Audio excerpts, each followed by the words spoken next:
കേരളത്തിലെ ഇടതു വലതു മുന്നണികളുടെ കുപ്രചരണങ്ങളെ മുനയൊട്ടിക്കുന്ന വലിയൊരു പ്രഖ്യാപനമാണ് ഇന്ന് വന്നിരിക്കുന്നത്. എന്ന് പറഞ്ഞാൽ റബ്ബർ ബോർഡിന്റെ ഇത്തവണ അനുവദിച്ചു തന്നിരിക്കുന്ന തുക എന്ന് പറയുന്നത് നിലവിലുണ്ടായിരുന്നതിൽ നിന്ന് 23% വർദ്ധിച്ച് 750 കോടി രൂപയാണ് നമുക്ക് അനുവദിച്ചത്. അത് ഉണ്ടായിരുന്നത് 576.41 കോടി രൂപയിൽ നിന്ന് 750 കോടി രൂപയായിട്ട് നമുക്ക് 709 കോടി രൂപയായിട്ട് വർദ്ധിപ്പിച്ചു തന്നിരിക്കുക. ഇതിനേക്കാൾ എല്ലാം ഉപരി 2500 25,000 രൂപയായിരുന്നു ഹെക്ടറിന് നമുക്ക് നൽകിയിരുന്നതെങ്കിൽ, ഇവിടെ ആവർത്തന കൃഷിക്ക് നൽകിയിരുന്നതെങ്കിൽ ഇപ്പോൾ ഇത് 40,000 രൂപയായിട്ട് വർദ്ധിപ്പിച്ചിരിക്കുക.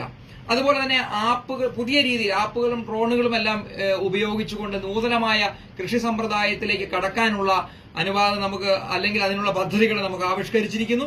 അതുപോലെ തന്നെ ഈ റബ്ബർ ബോർഡിന്റെ ബാക്കിയുള്ള സ്ഥലങ്ങളിലേക്ക് കൃഷി വികസിപ്പിക്കുക എന്ന ലക്ഷ്യത്തോടുകൂടി 43.50 കോടി രൂപ 12,000 ഹെക്ടർ സ്ഥലത്തുകൂടി കൃഷി വ്യാപിപ്പിക്കാൻ വേണ്ടി നമുക്ക് അനുവാദം തന്നിരിക്കുകയാണ്.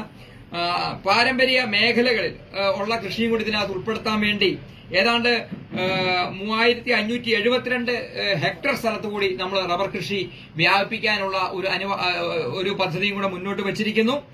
ഹെക്ടറിന് 2 ലക്ഷം രൂപയുടെ നടീൽ വസ്തുക്കൾ വിതരണം ചെയ്യാൻ വേണ്ടിയിട്ടുള്ള സഹായം നമുക്ക് അനുവദിച്ചിരിക്കുന്നു. ഉൽപാദക സസ്യ സംരക്ഷണവുമായി ബന്ധപ്പെട്ട 35.60 കോടി രൂപ നമുക്ക് അനുവദിച്ചു തന്നിരിക്കുക. അതുപോലെ തന്നെ ഈ ആർപിഎസുകൾക്ക് 3,000 രൂപയാണ് നമ്മൾ നൽകിയിരുന്നതെങ്കിൽ 4,000 രൂപയായിട്ട് അത് വർദ്ധിപ്പിച്ചിരിക്കുന്നു. അതുപോലെ നിരവധി റബ്ബർ ബോർഡിന്റെ ഭാഗത്തുനിന്ന് നിരവധിയായിട്ടുള്ള ആനുകൂല്യങ്ങൾ നമ്മൾ ഇപ്പൊ തന്നെ കൊടുത്തുകൊണ്ടിരിക്കുന്ന എല്ലാ ആനുകൂല്യങ്ങളും നമ്മൾ തുടരും. ഇതെല്ലാം ഇന്നത്തെ പ്രധാനപ്പെട്ട ചർച്ചാ വിഷയമായി മാറിയിരിക്കുന്നു. ഇതിന് പുറമെ നമുക്കറിയാം ഈ വലിയ ഒരു മാറ്റം റബ്ബറിന്റെ ഭാഗത്തുനിന്ന് ഉണ്ടായിരിക്കുകയാണ്. അപ്പോൾ നേരിട്ട് നമുക്ക് മനസ്സിലാക്കാനായിട്ട് ഈ കരാറുമായി ബന്ധപ്പെട്ട് അത് കാർഷിക മേഖലയിൽ നിൽക്കുന്നവർ ഇപ്പോൾ തറവില നിശ്ചയിക്കുന്നതുമായി ബന്ധപ്പെട്ടാണ്. നമുക്കറിയാം അതിന് അത്തരത്തിൽ നേരിട്ട് ആസ്യം കരാറുമായി ബന്ധപ്പെട്ട് നിൽക്കുന്ന ഒരു കാര്യമായതുകൊണ്ട് ഒരുപക്ഷെ നമുക്കതിന് നേരിട്ട് ചെയ്യാനായിട്ടുള്ള കാര്യങ്ങൾക്ക് ഒരു തടസ്സമുണ്ട്. ആ തടസ്സങ്ങൾ നിൽക്കുമ്പോഴാണ് ഇത്തരത്തിലുള്ള ഈ ചെയ്യാവുന്ന മേഖലയിൽ നിന്നുകൊണ്ട് വലിയ രീതിയിലുള്ള ഒരു കുതിച്ചുചാട്ടം. ഇത് ഇവിടുത്തെ ഇടതു വലത് മുന്നണികൾക്ക് ഇനി എന്താണ് പറയാനുള്ളത്, റബ്ബർ ബോർഡിനെ സംബന്ധിച്ച് ഇനി എന്താണ് പറയാനുള്ളതെന്ന് നമുക്കിനി കാത്തിരുന്ന് കാണാം എന്ന് മാത്രമേ പറയാനുള്ളൂ.